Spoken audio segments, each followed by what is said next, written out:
পর্বে ত্রিকোণমিতির অনুশীলনী 9.1 অঙ্কগুলো সমাধান করব। তো অনুশীলনী 9.1 অঙ্কগুলো করতে হলে প্রথমে আমাদের ত্রিকোণমিতি সম্পর্কিত কিছু সূত্র জানতে হবে এবং কিছু তথ্য জানতে হবে। যেমন এটা একটা ত্রিভুজ এবং এই ত্রিভুজটা সাধারণত সমকোণী ত্রিভুজ। এই ত্রিভুজটা সমকোণী ত্রিভুজ। সমকোণী ত্রিভুজ হচ্ছে যে ত্রিভুজের একটা কোণের মান 90 ডিগ্রি তাকে সমকোণ বলে। এখন এই সমকোণের যে বিপরীত বাহুটা, এই বাহুটাকে অতিভুজ বলে। অতিভুজ। এই সমকোণের যে বিপরীত বাহুটা, এই বাহুটাকে অতিভুজ বলে। এখন যদি আমি এখানে থিতা দেই,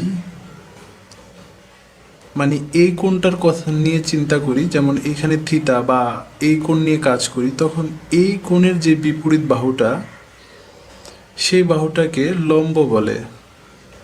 অর্থাৎ কোণের বিপরীত বাহুকে লম্ব বলে। আর এখানে যেটা থাকবে বাকি, অর্থাৎ কোণের সাথে সন্নিহিত যে বাহুটা, সেটা হচ্ছে ভূমি।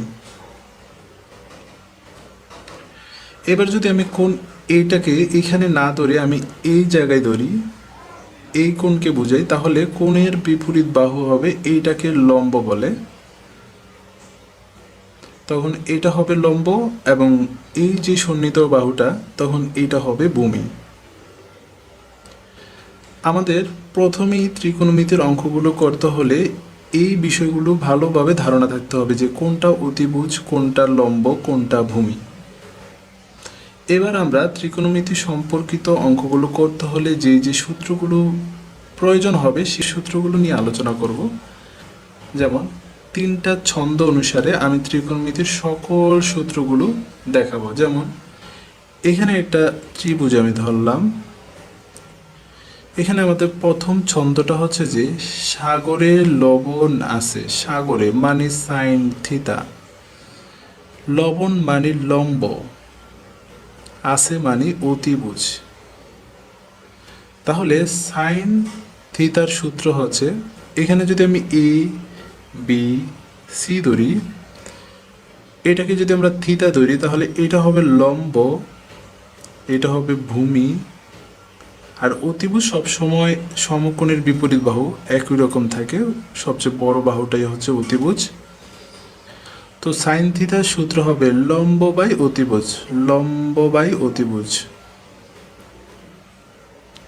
সাইনের সাথে সম্পর্ক হচ্ছে কোসেক থিতা।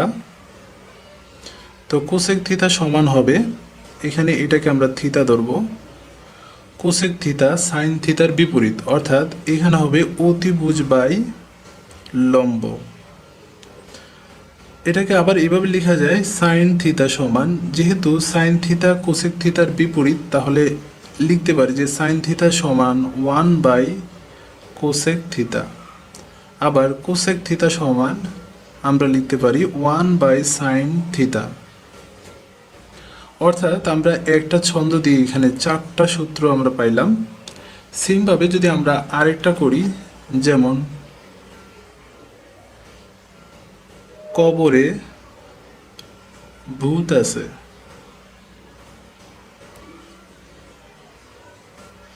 এখানে এটা হচ্ছে ত্রিভুজ।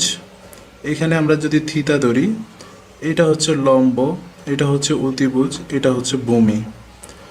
কবরে মানে কস থিতা, ভূত মানে ভূমি, আছে মানে অতিভুজ। এটা আমি মনে রাখার জন্য এইভাবে লিখতেছি। তো আমাদের কস থিতা হবে, কস থিতা সমান ভূমি বাই অতিভুজ, ভূমি বাই অতিভুজ। কসের সাথে সম্পর্ক হচ্ছে, বিপরীত সম্পর্ক হচ্ছে সেক থিতা, তাহলে সেক থিতা সূত্র হবে এটার বিপরীত, অর্থাৎ অতিভুজ বাই ভূমি। যেহেতু কস থিতা সেক থিতার বিপরীত, তাহলে আমরা লিখতে পারি যে কস থিতা সমান 1 বাই সেক থিতা, সেক থিতা সমান 1 বাই কস থিতা। অর্থাৎ এখানেও আমরা 4টা সূত্র পাইলাম, যে কস থিতা সমান ভূমি বাই অতিভুজ, সেক থিতা সমান অতিভুজ বাই ভূমি, কস থিতা সমান 1 বাই সেক থিতা, সেক থিতা সমান 1 বাই কস থিতা। এরপরে আমরা আরেকটা সূত্র জানবো, আরেকটা ছন্দ হচ্ছে টেরা লম্বা ভূত, টেরা লম্বা ভূত। এখানে ত্রিভুজ, এখানে আমাদের থিতা, লম্ব, ভূমি, অতিভুজ। টেরা মানে হচ্ছে টেন থিতা, লম্বা মানে হচ্ছে লম্ব, ভূত মানে হচ্ছে ভূমি। তো এখানে আমাদের টেন থিতার সূত্রটা তখন হবে যে লম্ব বাই ভূমি, উপরে হবে লম্ব, নিচে হবে ভূমি। তো টেনের সাথে সম্পর্ক, বিপরীত সম্পর্ক হচ্ছে কট থিতা। টেন থিতা যেহেতু লম্ব বাই ভূমি, কট থিতা হবে ভূমি বাই লম্ব।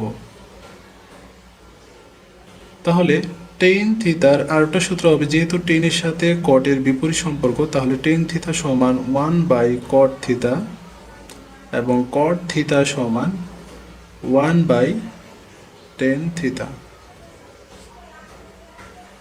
তো এখন আমরা প্রথম ছন্দ অনুসারে আমরা এখানে 4টা সূত্র পাইলাম, দ্বিতীয় ছন্দ অনুসারে আমরা 4টা সূত্র পাইলাম, তৃতীয় ছন্দ অনুসারে আমরা 4টা সূত্র পাইলাম।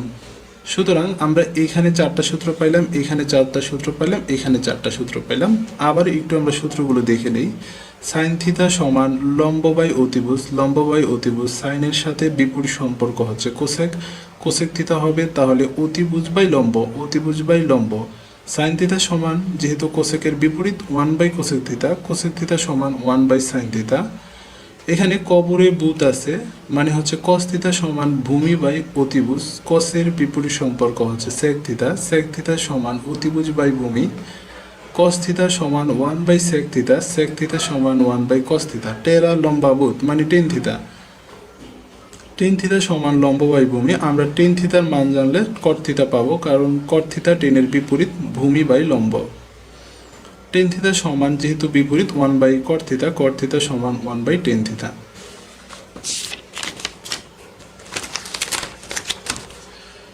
এছাড়াও আমাদের আরো 3টা সূত্র জানতে হবে। 3টা সূত্র হচ্ছে যে sine square theta plus cos square theta সমান 1। এই সূত্রগুলো আমাদের মুখস্থ করতে হবে, যে sine square theta plus cos square theta সমান 1।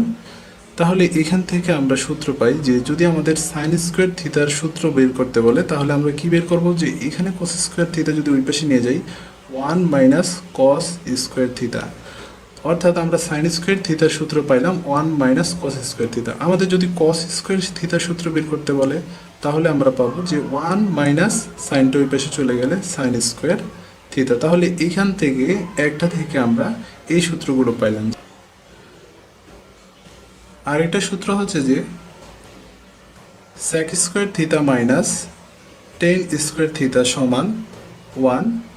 তাহলে যদি আমাদের sec স্কোয়ার থিতার মান বের করতে বলে, sec স্কোয়ার থিতা সমান 1, এই টেন ওই পাশে চলে গেলে প্লাস, অর্থাৎ টেন স্কোয়ার থিতা। আর যদি আমাদের টেন স্কোয়ার থিতা বের করতে বলে, যেহেতু এখানে মাইনাস, সেই কারণে এখানে sec স্কোয়ার থিতা মাইনাস 1। পরের আরেকটা সূত্র আছে যে cosec square theta minus cot square theta সমান 1। যেহেতু cosec square theta minus cot square theta সমান 1, তো আমাদের যদি কোসেক স্কোয়ার থিতার মান বের করতে বলে, তাহলে আমরা লিখব যে 1, এইটা ওই পাশে চলে গেলে প্লাস কট স্কোয়ার থিতা। আর যদি আমাদের কটের মান বের করতে বলে, কট স্কোয়ার থিতা সমান, আমি এটা একটু ভেঙে করি, যেমন এখানে মাইনাস আছে, এইটা ওই পাশে চলে গেলে 1 মাইনাস কোসেক স্কোয়ার থিতা। তো এখানে মাইনাস কট স্কোয়ার থিতা সমান minus cosec square theta plus 1। Minus যদি আমরা এখানে কমন নেই, কট স্কোয়ার থিতা সমান minus cosec square theta minus 1। দুই পাশের মাইনাস কাটা, অর্থাৎ আমরা কট স্কোয়ার থিতা সমান আমরা পাইলাম কোসেক স্কোয়ার থিতা মাইনাস 1। তো এখান থেকে আমরা পাইলাম cosec square theta minus cot square theta সমান 1, কোসেক স্কোয়ার থিতা সমান 1 plus cot square theta, cot square theta সমান কোসেক স্কোয়ার থিতা মাইনাস 1। এই সূত্রগুলো ব্যবহার করে আমরা ত্রিকোণমিতির সকল অঙ্কগুলো সমাধান করব। সুতরাং আমাদের ত্রিকোণমিতির অঙ্কগুলো করতে হলে এই সূত্রগুলো আমাদের অবশ্যই জানতে হবে। আমরা পরবর্তী পর্বতে আমরা ত্রিকোণমিতির অনুশীলনীর অঙ্কগুলো সমাধান করব।